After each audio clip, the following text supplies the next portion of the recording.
नमस्कार दोस्तों, 2024 लोकसभा चुनाव को लेकर के इस वक्त की एक बड़ी खबर आ रही है। प्रियंका गांधी को इस सीट से चुनाव लड़ाने की कांग्रेस कर रही है तैयारी। अगर प्रियंका गांधी इस सीट से चुनाव लड़ती है तो भारतीय जनता पार्टी की मुश्किलें, नरेंद्र मोदी की मुश्किलें बढ़ने वाली हैं। चलिए खबरों को शुरू करते हैं। चैनल को लाइक और सब्सक्राइब करें ताकि हर बड़ी खबर आपको मिलती रहे।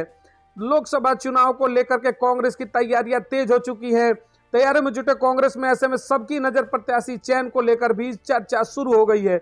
सबसे ज्यादा चर्चा उत्तराखंड की वीआईपी सीट हरिद्वार की हो रही है। हरिद्वार से कांग्रेस का खेमा प्रियंका गांधी को चुनाव मैदान में उतारने की मांग कर रहा है। जी हां, हरिद्वार से कांग्रेस का एक खेमा प्रियंका गांधी को चुनाव लड़ाने की तैयारी में है। ऐसे में हरिद्वार से टिकट को लेकर चल रही दावेदारी ये एक नए मोड़ पर आ गई है। कांग्रेस ने उत्तराखंड में अपनी लोकसभा चुनाव को लेकर चल रही तैयारी तेज कर दी है। संगठन स्तर पर भी सीनियर नेताओं की जिम्मेदारी तय कर दी गई। इसी बीच प्रत्याशियों की दावेदारी भी सामने आने लगी है। साथ ही किस सीट पर कौन प्रमुख दावेदार हो सकता है, इसको लेकर भी चर्चा शुरू हो गई। इस समय सबसे ज्यादा चर्चा हरिद्वार सीट की है। कांग्रेस का एक खेमा इस सीट पर प्रियंका गांधी को चुनाव लड़ाना चाहता है, जिसके पीछे ये तर्क दिया जा रहा है कि प्रियंका को लड़ाने के बाद किसी तरह का विवाद नहीं होगा और सब एकजुट होकर कांग्रेस के पक्ष में प्रचार प्रचार करेंगे। जी हाँ, कांग्रेस की बड़ी नेता प्रियंका गांधी को लेकर के इस वक्त की बड़ी खबर है। 2024 लोकसभा चुनाव में अभी तक हरिद्वार सीट पर पूर्व सीएम हरीश रावत और कैबिनेट मंत्री हरक सिंह रावत की दावेदारी सामने आ रही थी।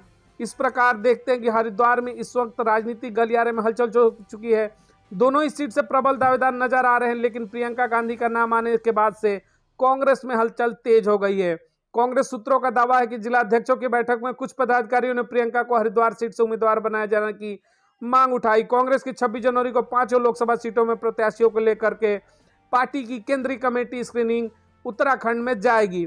इस प्रकार से कांग्रेस को लेकर के बड़ी खबर आ रही है उत्तराखंड से। उत्तराखंड में जिस तरीके से लगातार इस समय प्रियंका गांधी को हरिद्वार सीट से प्रत्याशी बनाया जाने की मांग उठ रही है, उसको लेकर के राजनीतिक गलियारे में हरिद्वार में इस समय हलचल मच चुकी है। इन तमाम खबरों पर कमेंट सेक्शन में विचार रखिए कि क्या 2024 लोकसभा चुनाव में राहुल गांधी के नेतृत्व की इंडिया गठबंधन सत्ता में वापसी करके नरेंद्र मोदी को सत्ता से उखाड़ फेंकेगी, या फिर नरेंद्र मोदी तीसरी बार सत्ता में वापिस होंगे। मिलेंगे अगली बड़ी खबरों के साथ। बहुत बहुत धन्यवाद।